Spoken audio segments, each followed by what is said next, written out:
Cancel culture did not invent public punishment. It perfected it.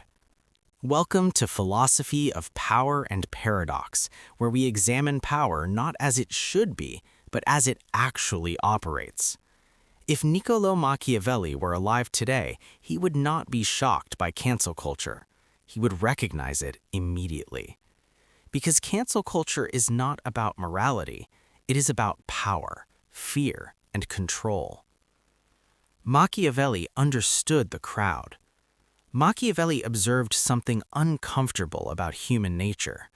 People do not punish wrongdoing, they punish weakness. A ruler was never overthrown for being cruel alone, but for appearing vulnerable, isolated, or expendable. Cancel culture follows the same rule. Public outrage does not target the worst offender, it targets the safest target. Those without protection, those without allies, those whose removal carries no cost. Morality as a weapon. Machiavelli warned that morality is often used as a tool, not a principle. Public virtue creates moral authority creates power. In cancel culture, moral language disguises political behavior. Outrage becomes justification, virtue becomes armor, punishment becomes spectacle. The crowd feels righteous, the system feels efficient, and power quietly shifts hands. Fear is more reliable than love. Machiavelli famously argued that it is safer to be feared than loved. Cancel culture operationalizes fear.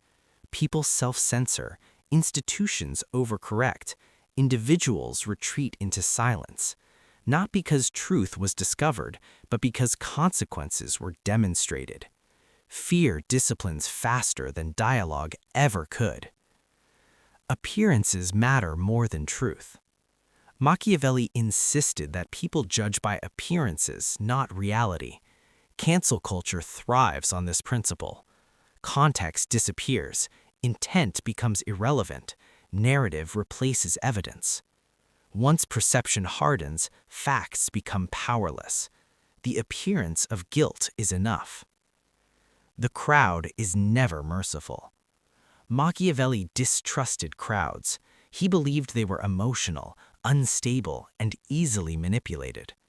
Cancel culture confirms this. Forgiveness is rare.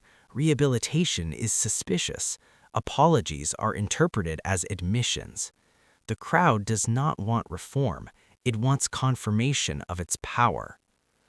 Why the powerful survive. Notice who is rarely canceled. Those with leverage, those with institutional backing, those with strategic value. Machiavelli would call this political reality. Justice does not operate equally. Power absorbs shock. Cancel culture does not dismantle power, it redistributes fear. The strategic response. What would Machiavelli advise? Not defiance, not apology, not emotional engagement. He would advise preparation. Build alliances before you need them. Control your narrative early. Never stand alone when the crowd turns. Moral purity does not protect you. Strategic positioning does. The paradox of silence. Silence is interpreted as guilt. Speech is interpreted as arrogance. This is the trap. Machiavelli understood that once the crowd decides, there is no winning move, only damage control. The real lesson is upstream. Avoid becoming disposable. Cancel culture as political training. Cancel culture is not an anomaly, it is a rehearsal. It teaches society how to punish without courts, how to exile without law, how to rule through reputation destruction. Machiavelli would see this as power evolving, not morality improving. Cancel culture feels moral, but it operates strategically. It punishes weakness, not wrongdoing. It rewards fear, not truth. Machiavelli would not celebrate it, he would study it. Because understanding power does not mean endorsing it, it means surviving it. If you want to understand how power really moves in the modern world, subscribe to Philosophy of Power and Paradox.